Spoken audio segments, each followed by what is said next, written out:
저는 계속해서 여러분들과 커다란 주제, 공통된 주제인데요, 성숙이라는 주제를 가지고 여러분들과 말씀을 나누고 있습니다. 그래서 작년에 12월에 성경을 먹어라, 무슨 얘기예요? 진짜 이걸 먹으라는 얘기가 아니라 성경을 읽으라, 말씀 가운데 살아야 된다라고 말씀을 드렸고, 두 번째가 매일 기도의 자리로 들어가라, 이렇게 항상 기도하면서 살아갈 것을 말씀을 드렸고, 예배 감격을 경험하라, 천상의 예배 이 땅 가운데서도 이루어질 수 있도록 연습하고 또 천상의 예배의 감격을 경험하라. 그리고 지지난주에 언어와 성품을 훈련하라. 예수님이 모체가 되고 예수님이 본이 되신다고 말씀드렸는데, 마태복음 11장 29절에 있는 말씀을 근거로 예수님이 어떤 성품이요? 온유와 겸손이었죠. 온유가 뭐라고요? 네, 아시는데 이게 말로 안 나오는 거죠. 예. 우리가 알고 있는 온유란 그냥 따뜻한 마음, 그냥 문자 그대로가 아니라 뭔가의 힘에 의해 통제되어 훈련받은 상태, 즉 저와 여러분들 안에 계신 성령님의 인도하심을 받아 훈련받고 통제되어 있는 상태를 온유라고 말씀을 드렸고, 겸손은요, 아이고 저 이거 못해요, 그건 겸손이 아니라 사양하는 거라고 말씀드렸고, 겸손은 내가 못해요가 아니라 모든 것을 받아들이는, 그러니까 내게 주어진 환경 이상한 게 아니라 당연한 것으로 받아들이는, 수용하는 태도를 겸손이라고 말씀을 드렸습니다. 그리고 지난주에는 선교로 헌신하라. 그리고 이번 주는 여러분들과 함께 제목이 이렇습니다. 한번 제목만 같이 읽어보겠습니다. 시작. 제자로 헌신하라. 예. 제자가 먼저이고 선교가 먼저 나중 아닙니까? 물론 그런 의미도 있지만, 선교라는 것은 굉장히 큰 범주라고 제가 말씀을 드렸고, 그러한 선교를 감당하려면 저와 여러분이 제자가 되어야 됩니다. 그냥 되는 게 아닙니다. 목사님, 선교는 일단 교회가 좀 더 커지고 사람 좀 많아지고 헌금도 좀 많아진 다음에 그 다음에 해도 늦지 않는데, 목사님 무슨 선교하고 제자훈련이 뭐 자꾸 이런 것만 강조하십니까? 맞는 말처럼 보이십니까? 아닌 것처럼 들리십니까? 라고 제가 질문하면 후자겠지만 답은 없어요. 정답은 이거다 저거다 얘기를 할 수는 없어요. 그런데 여러분 한번 보시죠. 우리가 인류 공통적으로, 아니 보편적으로 우리의 모든 삶을 뒤돌아보고 점검해 보면, 구제나 선교나 아니 안 믿는 사람들도 여러분 가진 사람이 더 많이 기부하던가요? 그 기부가 체질화된 사람이 기부하던가요? 가진 다음에 한다고요? 어느 세월이요? 다 누리면서 한다고요? 죄송하지만 꼭 그렇지만은 않던데요. 많이 모여도 안 하는 교회 많던데요. 많이 헌금한 교회도 안 하는 교회 많던데요. 그럼 어떻게 된 거죠? 아닙니다. 그렇게 하는 게 아니라 항상 이거는 신앙생활의 체질화가 되어야 되는 겁니다. 그래서 같이 하는 겁니다. 특별히 우리가 신앙의 성숙을 이루는 이러한 태도, 이번 주는 제자로 헌신하라, 그리고 다음 주 성령의 인도하심을 받아라까지 제가 말씀을 드릴 텐데, 어떻게 해서든지 저와 여러분들이 이 주제를 가지고 말씀을 나눌 때 우리 교회 또 우리의 신앙을 점검하여 더 성숙한 교회를, 또 성숙한 신앙인을 이룰 수 있는 저와 여러분 되시길 간절히 소망합니다. 작고하신 오카는 목사님께서 내신 책 중에, 여러분들이 제자훈련을 받으시면 꼭 읽었던 책 중에 평신도를 깨운다라는 책이 있습니다. 평신도를 깨운다. 그 책에 보면 한국교회의 문제를 이렇게 하게 합니다. 수많은 사람들이 한국교회에 몰려들었고 수많은 사람들이 교회 안으로 들려왔지만, 놀랍게도 제자로 훈련받은 사람은 많다, 적다. 적다라고 하면 제가 놀라지도 않겠죠. 놀랍게도 한국교회에 수많은 사람들이 몰려 들어왔지만, 많은 사람들이 교회 안으로 들어왔지만, 제자로 변화된 사람은 많은 것이 아니라 적다라고 얘기하셨습니다. 그러면서 그분의 한국교회의 진단을 이렇게 진단하십니다.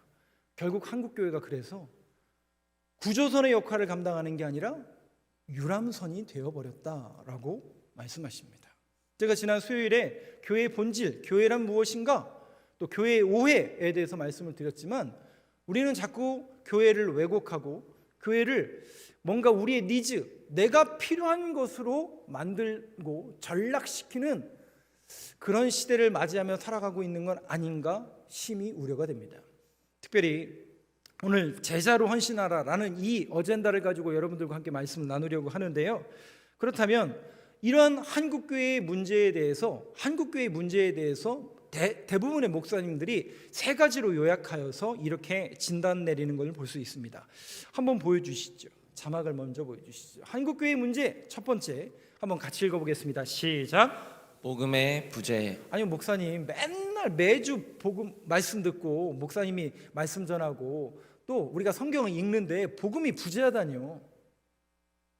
설교의 시간이 부족한 게 아니라 성경의 양이 부족한 게 아니라 진짜 복음이 부재했다라는 한국교회의 문제를 진단합니다. 첫 번째는 강단에서 한국교회에서 복음을 전하는 목사님들의 설교 안에 복음의 내용이 많다라는 얘기예요? 뭔가 다른 내용이 많다는 얘기예요? 그렇죠. 그래서 첫 번째의 잘못은 누구냐면 목사님들이 강단에서 복음보다는 자꾸 교인들의 니즈, 교인들이 원하고 교인들이 원하는 것만 들려주는 설교로 복음을 이질화시키고 변질화시켰다라고 이야기하십니다. 듣는 청중들은요, 듣는 성도들은요, 내가 원하는 것만 듣기를 원합니다. 하나님, 나 오늘 힘들고 너무 고통받아서 이렇게 주일 예배에 나와서 위로받기를 원합니다. 틀린 얘기 아니고 맞는 얘기예요. 그러나 중요한 것은 나 하나 잘 되자고, 내 인생 잘 풀리고 만사 형통하자고 신앙생활하는 게 아니란 걸 여러분들이 분명히 기억하셔야 됩니다. 우리는 예수님의 사람들이고 하나님의 일을 하는 사람들이고 하나님의 나라와 뜻이 이루어지길 바라는 사람들입니다. 그렇게 하나님은 우리를 교회로 또 성도로 불러주셨습니다. 그렇다면 우리의 요구가 아니라 하나님의 뜻이 무엇인가, 오늘 이 강단에서 어떤 하나님의 말씀이 선포되어질 것인가에 대해서 초점을 맞출 수 있는 저와 여러분 되시길 간절히 소망합니다. 두 번째는 이런 문제가 있습니다. 같이 읽어보겠습니다. 시작. 양육의 부재. 양육의 부재. 그렇습니다. 양육이란 게 뭡니까? 성장하는 것이고 성숙하는 겁니다. 죄송한데요, 한국교회는 어떤 목사님은 이렇게 진단을 하더라고요. 마치 이스라엘 백성들이 출애굽하여 하나님께서 구원하셨죠. 유월절. 그리고 홍해를 가르셨대요. 그리고 홍해를 지나갔어요. 그 홍해를 지나간 사건을 고린도전서에서 뭐라고 사도 바울은 이야기하냐면 세례를 받았다는 거예요. 즉 하나님께서 구원하셨고 세례받음으로 새로운 사람이 된 거예요. 새 피조물이 된 거예요. 그럼 어떻게 이제 어디 가야 돼요? 신의 산을 가야 되고 가나안 땅에 들어가야 되는데, 하나님께서 나를 구원하셔서 교회에 오게 하시고 직분 주시고 나를 세례 주셨는데 그 구원의 감격은 좋은데 어떻게 해요? 저 가나안 땅을 가는 게 쉬워요, 어려워요? 신앙생활이 어렵다는 것을 벌써 다 알아서 구원의 감격만 노래하고 있는 한국교회를 지적하는 목사님들이 많습니다. 뭐냐면 자라질 않는다는 거예요. 성장하지 못한다는 거예요. 아유 목사님, 교회가 커지고 사람 많아지는 것을 성장하는 거라고 얘기하지 않습니까? 아니요. 여러분 개개인이 과연 내가 신앙생활 한 연수가 얼만데, 내가 교회 다닌 횟수가, 내가 예배 드리는 횟수가 얼만데, 어떤 분이 그런 얘기를 하시잖아요. 그 안 믿는 그 남편분이 그렇게 얘기하시더니, 아니 그 아내한테 매일같이 새벽 예배를 드리러 가는 그 아내한테 그랬대잖아요. 매일같이 그렇게 교회 다니면서 성경책 들고 다니면서 야 그거 10장을 못 외우냐? 그러시더래요. 그거 못 외워도 구원받는 데 지장 없거든요. 근데 뭘 암시하는 거냐면, 죄송한데 교회를 다니는 횟수가 중요한 게 아니라 그만큼 우리가 연차가 쌓이고 경륜이 쌓였다는 건 뭡니까? 그만큼 많이 알고 많이 배워서 성장해야 되는데, 아직도 우리의 신앙적인 수준이 그냥 구원의 감격만 노래하고 있는 수준이라면, 지금 우리의 딜레마는, 우리 신앙적인 딜레마는 뭐냐? 가나안 땅을 가지를 못하고 있다라는데 우리의 문제가 있다. 즉 양육이 안 되고 있다라고 진단을 내리고 있습니다. 그래서 세 번째 문제, 한국교회의 문제가 뭐냐? 같이 읽겠습니다. 시작. 역의 부재. 복음이 빗나가고 사람들이 원하고 세상 사람들이 원하는 대로만 말씀을 전하고, 그러다 보니까 교회가 어떻게 해요? 그쪽으로만 가고, 그리고 양육이 되어 있지 않으니 교회의 목적이 부재. 교회의 목적은 여러분 하나님의 뜻을 이 땅에 세우는 데 있습니다. 영혼을 구원하고 하나님께서 원하시는 구조선의 역할을 감당하라고 이 땅에 교회를 세웠지, 유람하는 유람선으로 교회를 사용하지 않는다라는 것을 여러분들이 분명히 기억하셨으면 좋겠습니다. 그렇다면 우리 교회가 그런 교회가 되지 않고, 또 저와 여러분들이 그런 신앙생활이 되지 않으려면 우리는 성숙을 지향해야 되고 성숙한 신앙인이 되어야 됩니다. 그렇다면 오늘 제목이 제자로 헌신하라인데, 제자 훈련하라는 얘기 아닙니까? 목사님, 제자라는 것은 결국 목사님들이나 뭔가 신학교 다니는 사람들이나 제자가 되는 거지, 우리까지 그럴 필요 있습니까? 우리는 평신도인데. 여러분, 그런 말이나 그런 질문을 할 수도 있겠죠. 그렇다면 오늘 본문을 한번 여러분들이 한번 유심히 한번 보시길 바라겠습니다. 19절 말씀 한번 보여주실까요? 오늘 본문의 28장 19절 한번 같이 읽겠습니다. 시작. 그러므로 너희는 가서 모든 민족을 제자로 삼아 아버지와 아들과 성령의 이름으로 세례를 베풀고. 여기 보면 모든 민족이라는 단어는 모든 인류의 사람들을 말합니다. 그러니까 특별히 구별된 신학교 간 목사님들이나 선교사만을 이야기하는 게 아니라 모든 사람을 뭐로 삼으라고요? 제자로 삼으래요. 제자로 만들어져 가길 간절히 소망합니다. 제자로 삼으라는 것은 디사이플 메이킹이에요. 즉 제자로 만들으라는 거예요. 아직 우리가 제자가 안 되었을지 모르지만 오늘 이 시간 또 예배를 드리고 이 시간 함께 신앙생활하며 예배하는 저와 여러분들이 이 말씀을 믿고 의지하신다면 저와 여러분 모두가 제자로 삼아 제자로 만들어지는 그런 은혜의 사람들이 되길 간절히 소망합니다. 그런데 이 제자 또 제자 훈련에 대한 한국교회 오해가 조금 있습니다. 무슨 오해가 있냐면, 아이고 목사님 우리는 감리교회잖아요. 감리교회는 원래 제자훈련 없었고 제자훈련은 저기 장로교회나 저기 사랑의 교회나 하는 거 아닙니까? 라고 생각하는 사람이 있을까요? 없을까요? 있더라고요. 저도 한때는 그렇게 오해를 조금 했었고. 그래서 제자훈련에 대한 오해 두 가지만 여러분들한테 말씀드려보려고 하는데요. 한번 첫 번째 한번 보여주시죠. 제자훈련에 대해서 한국교회 사람 성도님들이 이렇게 오해를 한다고 합니다. 첫 번째 한번 같이 읽어보겠습니다. 시작. 제자 훈련은 정예화가 아니다. 정예화라는 것은 어떤 특수한 사람들만 훈련시켜서 특별하게 훈련시키는 것이 아니다라는 뜻이에요. 즉 이것을 여러분들이 절대로 오해하지 마세요. 제자는 모두가 제자가 되는 것. 즉 저와 여러분들은 하나님께서 거룩한 성도라는 이름을 주신 거예요. 아니 목사님은 목사고 우리는 평신도고 우리는 권사고 장로고. 아니에요. 다시 말씀드리지만 직분이라는 것은 하나님의 몸된 교회를 이루어가기 위한, 즉 만들어가기 위한 펑션, 기능입니다. 그래서 담임 목사라는 기능을 주신 것이고 장로님이라는 기능을 주신 거지, 이건 우리의 이름이 아니에요. 하나님이 우리에게 저와 여러분들을 부르셔서 거룩한 물이라는 이름은 하나만 주신 거예요. 그 이름이 뭐예요? 성도라는 이름은 저와 여러분들에게 공통적으로 주신 겁니다. 그렇다면 그 성도로 부르심을 받은 저와 여러분들은 다 제자가 돼야 되는 거예요. 그래서 이거를 어떤 특정한 집단만 훈련받는 프로그램으로 여러분 오해하시면 안 됩니다. 또 어떤 분들은 이거에 대해서 이렇게 오해하시는 분들이 있더래요. 이건 제 얘기가 아니라 많은 목사님들이 하는 얘기인데, 담임 목사님과 친해지기 위한 친목단체로 전락해버렸다라고 이야기하는 분들도 있어요. 즉 담임 목사 친위대를 만들기 위한, 절대로 아닙니다. 제자훈련은요, 제자로 변화시켜서 뭐 하자는 얘기예요? 담임 목사님하고 친해지고 담임 목사님 일을 감당하는 사람들을 만드는 게 아니라, 저희 교회에 제가 3가지 비전을 드렸잖아요. 하나님의 말씀으로 변화되고 예수님의 제자가 돼요. 땅끝까지 선교하는, 선교라는 것은 범주가 크다고 말씀드렸잖아요. 선교는 우리가 단순히 선교사 파송하고 선교하는 것, 이걸 말하는 게 아니라 하나님의 일을 하는 모든 것을 선교라는 이 미셔너리에 포함합니다. 그러니까 교회는 미셔너리 처치를 지향해야 된다는 것은 단순히 선교만 하는 게 아니라 하나님의 일을 하는 것, 모든 것을 포함하는 범주입니다. 즉 하나님의 말씀으로 변화되고 예수님의 제자가 되어 제자 훈련을 통해서 뭘 만드는 거예요? 하나님의 일을 하는 사람들을 만들어내는 것이 교회가 되어야 되는 겁니다. 두 번째 오해가 또 있는데요.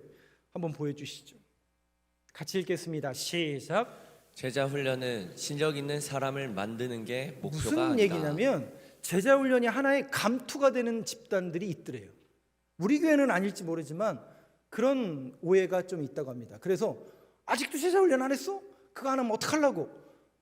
물론 제자 훈련을 받았다라는 그 기쁨과 정체성이 있는 건 중요하지만 그것이 하나의 감투가 되고 특정 집단이 사유화하는 그런 계급이나 그런 직분으로서의 역할을 감당하면 안 됩니다.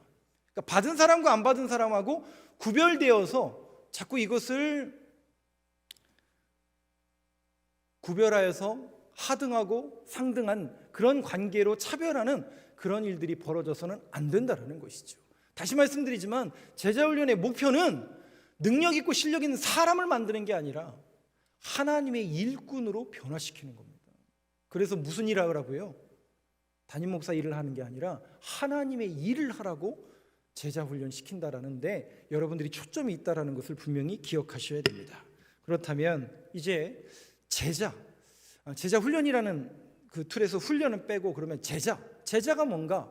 원래 이 제자라는 단어가 원어 헬라어로 마데테스라고 부릅니다. 여러분 주보에도 다 나와 있고 이제 5가지를 말씀드리려고 하는데 제자를 마데테스라고 합니다. 뭐라고 한다고요?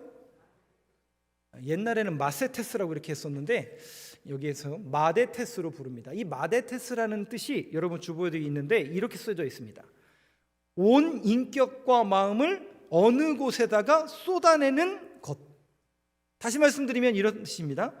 우리의 온 인격과 마음을 예수 그리스도에다가 쏟아내는 사람을 예수님의 제자 마데테스라고 부르게 되는 걸 볼 수 있습니다. 마데테스는 그래서 오직 예수 그리스도가 본이 되시고 그분을 지향하고 그분께 우리의 모든 것을 드리는, 여러분 우리 작년에 수요 예배 시간에 거의 한 30주 이상 마가복음 끝내지 못했어요. 12장까지 제가 딱 했는데 마가복음을 제가 계속 강의하면서 가장 많이 했던 얘기가 뭐냐면 무리와 제자였어요. 기억이 나실 거예요. 예수님 주변에 예수님이 수많은 기적과 수많은 사역과 수많은 표적을 보여주실 때 사람들은 할렐루야, 호산나, 하나님의 아들 그리스도요 이렇게 칭송하고 예수님을 수많은 사람들이 따랐다고요. 그런데 그 중에 성경은 뭐라고 얘기냐면 무리와 제자로 구별하고 있어요. 수많은 사람들이 따라다녀요. 그 중에 무리와 제자들이 있더라고요. 근데 그 무리들은 나중에 예수님을 어떻게 해요? 호산나 다윗의 자손이요 찬송하던 그 무리들은 어느 순간 변질돼요. 예수님을 십자가에 못 박아라. 저 사람 하나님의 아들이라고 사칭하면서 사기꾼이다. 신성 모독죄다. 십자가에 못 박아 죽여라 라고 외치는 소리로 바뀌더라고요. 누가요? 제자가요? 무리가요? 수많은 무리의 사람들은 결국 자신들의 일희일비, 자신들의 목적과 니즈에 맞지 않으면 하나님 안 계신가 보구나, 하나님 없는 거구나 라고 변질되어 하나님을 오히려 욕하고 예수님을 십자가에 못 박으라고 소리치고 그들은 아우성칩니다. 그러나 제자들은 주님을 따라갑니다. 결국 누굴 통해서 하나님의 일을 이루시겠다고요? 이 땅에 무리를 통해서 하나님께서 하나님의 일을 하시는 게 아니라 제자를 통해서, 그 제자가 결국 이 땅에 교회를 세운 것처럼 제자와 교회를 통해서 하나님의 일을 맡기시는 걸 볼 수 있습니다. 사랑하는 성도 여러분, 우리 교회가 또 저와 여러분이 제자로서, 우리 교회가 제자로서, 예수님의 제자로서 이 땅에 맡겨주신 하나님의 일을 감당할 수 있는 제자로 늘 거듭나고 성숙을 지향하는 교회로 나아가길 간절히 소망합니다. 그렇다면 성경적인 의미에서 제자란 무엇인가 5가지만 여러분들에게 말씀을 드리도록 하겠습니다.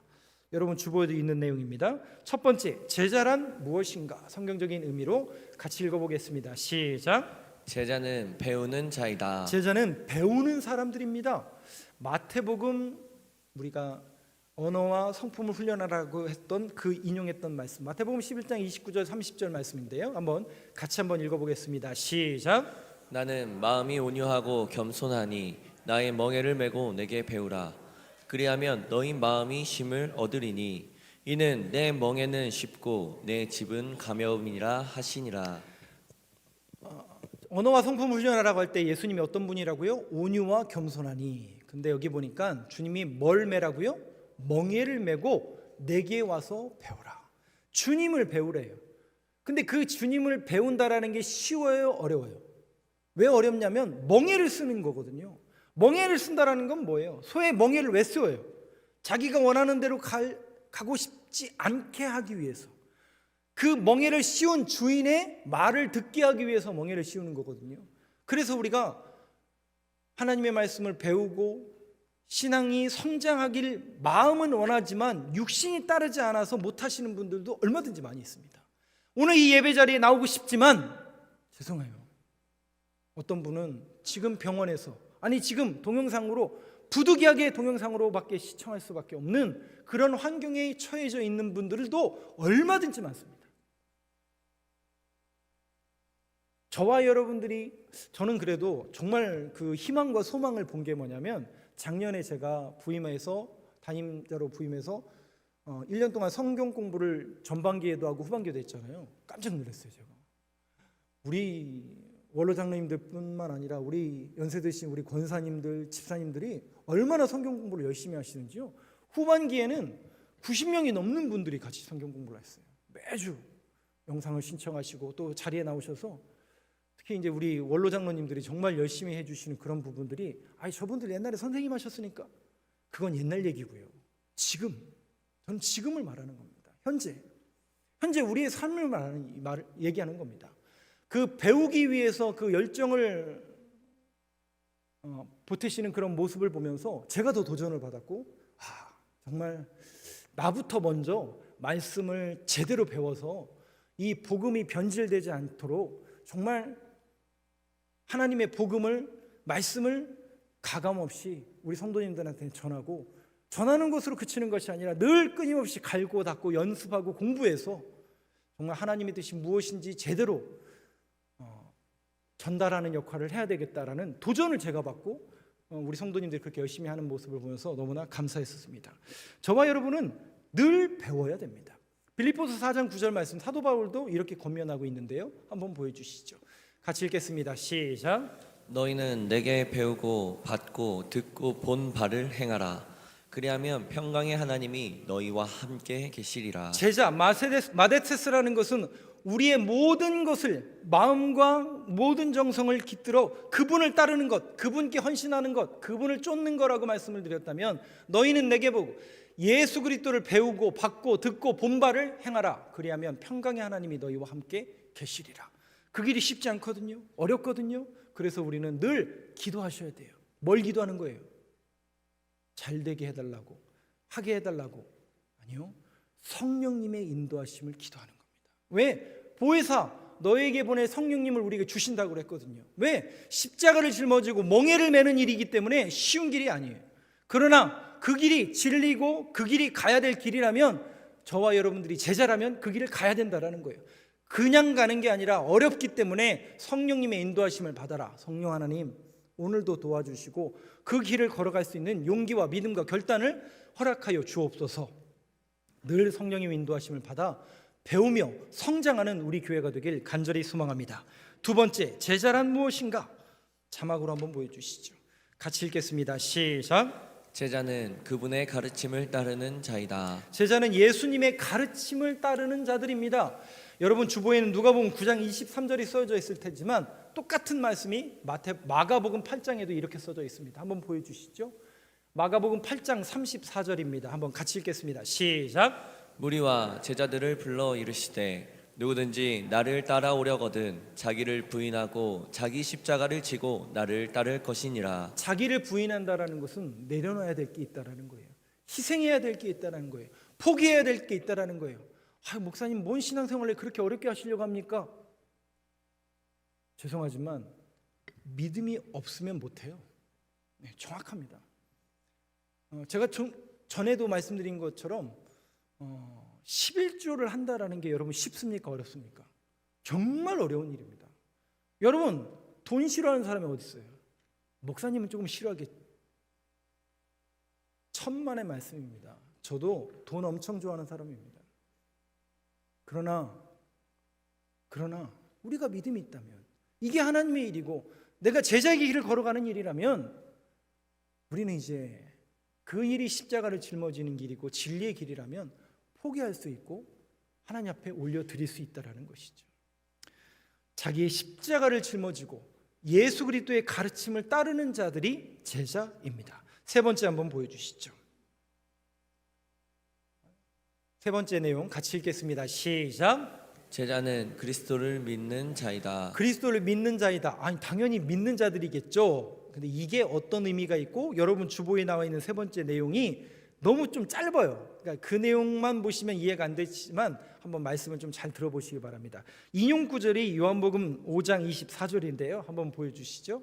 한번 같이 읽겠습니다. 시작. 내가 진실로 진실로 너희에게 이르노니 내 말을 듣고 또 나 보내신 이를 믿는 자는 영생을 얻었고 심판에 이르지 아니하나니 사망에서 생명으로 옮겼느니라. 말씀을 띄어놔 주세요. 여기 보면 아니, 당연히 제자는 예수님 믿는 사람들 아닙니까? 그건 당연한 얘기죠. 그런데 이렇게 써져 있습니다.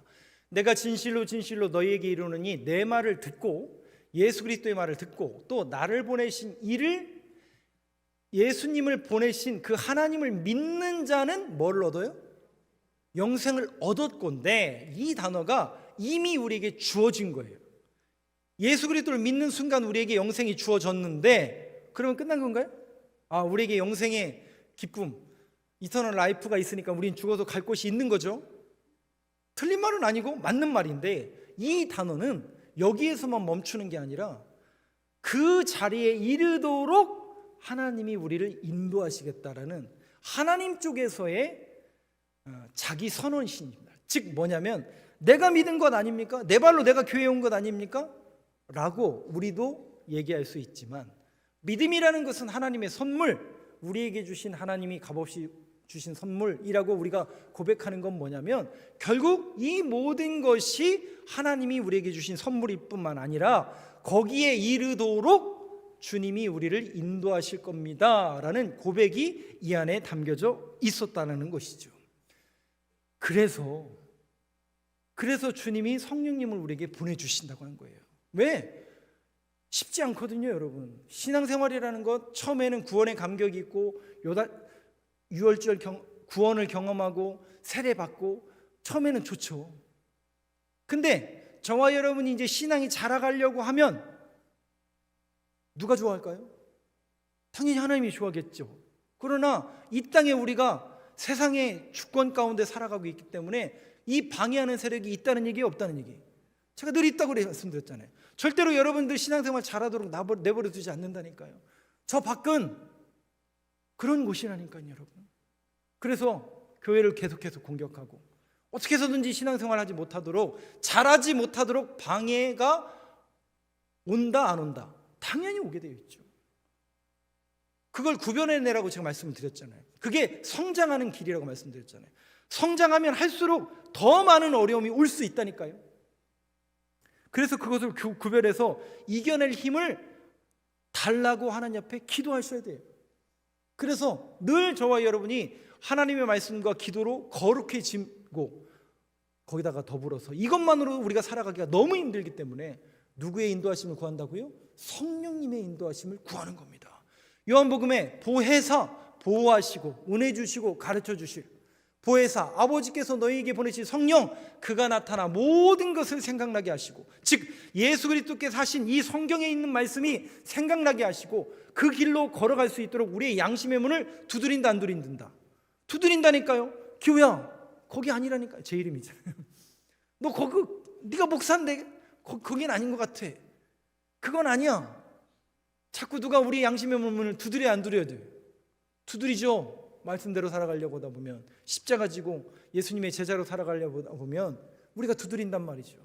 그래서 우리는 어떻게 해요? 마음은 원이로 돼 육신은 약해서 아직도 안 되는구나. 괜찮다니까요. 그래도 괜찮다니까요. 다시금 주님 앞에 용서를 구하시고 힘을 주옵소서. 주님, 오늘도 이 예배 자리에 나온 사랑하는 우리 성도님들에게 힘을 주옵소서. 어떻게 살아가도록? 예수님의 제자로 살아가도록 성령 하나님 인도하시고 힘을 주옵소서 라고 기도할 수 있는 저와 여러분 되시길 간절히 소망합니다. 주신다 안 주신다? 반드시 주신다니까요. 기독교의 역사가 그렇게 온 거예요. 어떤 특정한 인물, 어떤 특정한 대단한 사람을 통해서 역사하시는 게 아니라 우리가 익히 알고 있는 세계 역사 속에서의 나폴레옹, 알렉산더 이런 사람들을 통해서 하나님 역사하시는 게 아니라 이름도 빛도 없이 그저 주님 바라보면서 묵묵히 신앙생활을 걸어갔던, 놀랍게도 그 사람들을 통해서 교회가 만들어지고 세워지고, 그렇게 저와 여러분들이 새롭게 시작된 한 주간도 성령님의 인도하심을 받아 제자로 살아가는 저와 여러분들의 모든 삶의 자리가 되길 간절히 소망합니다. 아직 안 끝났어요. 네 번째입니다. 같이 한번 읽어보겠습니다. 시작. 제자는 서로 사랑하며 섬기는 자이다. 제가 새해 송구영신 때 화두로 섬김이라는 단어를 말씀을 드렸습니다. 마가복음 10장에 보면 예수님이 이 땅에 오신 이유와 목적을 이렇게 설명합니다. 한번 그 말씀 같이 한번 읽어보겠습니다. 시작.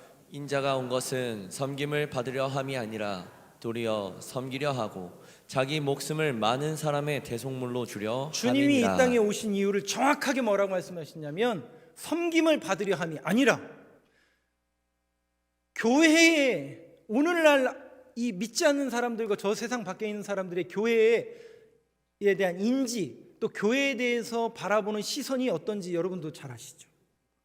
높습니까? 낮습니까? 교회에 대한 시선이 높아요, 낮아요? 낮으면 좋을 텐데 높아요. 그럼 목사에 대한 인식은 어떨까요? 물어보는 제가 부끄럽습니다. 목사라는 직분을 갖고 한국교회에서 이때만큼 부끄러운 적이 있었을까? 라고 심히 두렵습니다. 어디 가서 목사라고 얘기한다는 게 쉽지 않아요. 전 당연히 목사라고 얘기하지만 그들이 생각하는 목사라는, 지금 이 시대 속에서의 목사라는 그런 눈높이, 세상 사람들이 생각하는 눈높이 알고 있습니다. 저는 도덕적이지 않고요, 윤리적이지 않고요, 세상의 눈높이와는 너무 낮아요. 이유가 뭘까요? 권위라는 그런 문제로 교회의 문턱을 너무 높여놓은 것 아닐까요? 우리 안에 우리만의 리그를 벌이고 있는 것 아닐까요? 또 목사는 목사 스스로가 권위라는 그런 문제를 통해서 남들보다 있어 보여야 돼, 뭔가 많은 걸 누려야 돼. 근데 예수님은 그렇게 살지 않으셨거든요. 오히려 주님은 분명히 마가복음 10장 45절에 내가 이 땅에 온 것은 섬김을 받으러 온 게 아니라 섬기려고 왔다고 그랬어요. 마찬가지로 오늘 이 시대 속에서의 목사들의 화두는 섬기지 않는 그런 모습이, 근데 이 부분을 여러분들이 오해하지 마세요. 목사가 여러분들을 섬기면 좋을까요? 나쁠까요? 좋은데 어떤 분들이 이렇게 얘기하더라고요. 목사님이 그렇게 하시면 없어 보여요. 그래. 진짜 그런가요? 진짜 없어 보이나요? 우리가 인식이 바뀌셔야 돼요. 죄송하지만 패러다임이 바뀌셔야 돼요. 목사는 섬기는 자리가 아닙니다. 섬김을 받는 자리가 절대로 아닙니다. 목사님들 다 어디 갔어? 목사는 섬기는 사람들입니다. 그것은 비단 목사뿐만 아니라 저와 여러분들이 신앙이 익어가고 신앙이 성장하고 중직자가 되어 가면 갈수록 더 섬기라고 주님이 저희들에게 직분을 주신 거라는 이 정확한 직분에 대한 정의를 새롭게 할 수 있는 저와 여러분 되시길 간절히 소망합니다. 저부터 섬기려고 최대한 노력하고요, 여러분들도 섬기는 교회, 그래서 우리 교회가 정말 저 교회는 잘 섬기더라, 저 교회는 정말 문턱이 낮더라, 그리고 그리스도의 사랑을 흘려보내는 교회더라 라고 소문나는 우리 교회가 되길 간절히 소망합니다. 마지막 다섯 번째입니다. 제자는 무엇인가? 같이 읽겠습니다. 시작. 제자는 세상으로 보냄을 받은 자이다. 제자라는 단어가 마세테스라고 말씀을 드렸는데요, 그 사도라는 단어가 있습니다. 사도가 뭐죠? 사도? 예수님의 제자를 사도라고 불렀잖아요. 그 사도라는 단어가 헬라어 원문으로 아포스토로스라는 단어입니다. 아포스토로스라는 단어는 두 단어가 합쳐진 거예요. 누구누구로부터 보냄을 받은 자라는 뜻이에요. 즉 예수님으로부터 보냄을 받은 사람이 누구예요? 제자들이었어요. 그런데 오늘 말씀드렸잖아요. 제자로 부르심을 받은 사람들은 예수님의 12제자뿐만 아니라 모든 민족을 뭐로 만들으라고요? 제자를 만들으라고요. 그렇다면 저와 여러분들이 예수님의 제자가 되었다면 그 제자로 부르심을 받은 이들에게 주님이 하신 명령이 뭐냐면 누구누구로부터 보냄을 받은 우리는 물론 사도는 아니지만 그러한 기능과 목적으로 저와 여러분들을 부르셨다는데 여러분들이 초점을 가지셔야 됩니다. 그래서 요한복음 17장 18절에 예수님의 명령을 한번 보시죠. 한번 같이 읽겠습니다. 시작. 아버지께서 나를 세상에 보내신 것 같이 나도 그들을 세상에 보내었고. 네, 주님이 이 땅에 보내심을 받아서 오셨대요. 아포스토로스 했대요. 그리고 주님이 어떻게 한다고요? 예수님의 제자들을 세상에 보낸다라. 아포스토로스. 즉 저와 여러분들은 신앙생활하는 성도입니다. 거룩한 무리로 저와 여러분들을 부르셨다라는 것은 교회 안에서 예배의 자리에서만 성도요 거룩한 무리로 살아갈 것이 아니라 파송하는 거예요. 제가 여러분들을 파송하는 게 아니죠. 예수님의 명령 그대로라면 이 예배가 맞춰지고 여러분들은 세상으로 파송받는 겁니다. 뭐로요? 제자로. 예수님의 사람으로. 그래서 여러분들이 뭐 대단한 일, 목사님 무슨 우리가 뭐 결단한 사람도 아니고 목사도 아닌데, 아니요. 여러분들이 제자로서 그렇게 살아갈 것을 결심하고 결단하며 세상 가운데 살아가면 역사는 누가 하는 거예요? 그렇죠. 여러분들이 하는 게 아닙니다. 우리는 주님의 명령에 붙들려 있으면 돼요. 포도나무에 가지가 붙어 있으면 열매는 저절로 열리듯이 저와 여러분들이 제자로서 그렇게 묵묵히 신앙의 걸음을 걷다 보면 성령의 열매, 예수님의 역사의 열매는 저절로 열리게 될 줄로 믿습니다. 사랑하는 성도 여러분, 오늘도 이 말씀을 들은 저와 여러분 모두가 제자로 예수 그리스도의 진정한 일꾼으로 다시 한번 거듭날 수 있는, 그래서 우리 교회가 이 땅과 이 시대 속에서 제자를 양육하고 훈련하여 세상에 파송하는 교회로 새로워지는 그런 교회가 되길 간절히 소망합니다.